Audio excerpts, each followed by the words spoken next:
ਅੱਗੇ ਆ ਅੱਗੇ। ਕਰਮ ਕਰਾ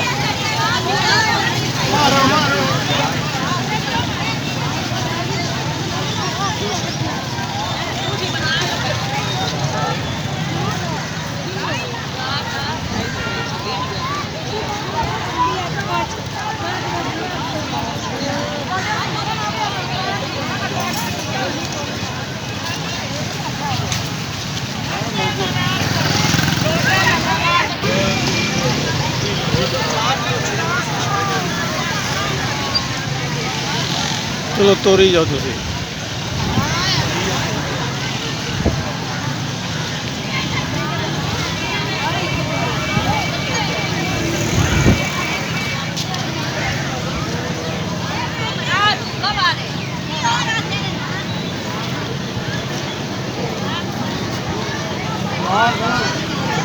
ਉਹ ਭਾਈ ਦਵਾ ਕਰੋ ਇੱਥੇ ਗਰੀਬਾ, ਇੱਥੇ ਕੋਈ ਅੰਗਰੇਜ਼ ਆ ਜਾ।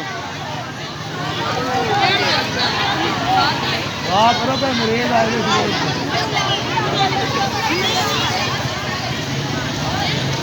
ਵਾਹ ਕਰੋ ਕੋਈ ਅੰਗਰੇਜ਼ ਆਵੇ ਮੁਲਕ ਚ, ਮੁਸਲਮਾਨ ਦਾ ਕੋਈ ਖਾਤਾ ਨਹੀਂ।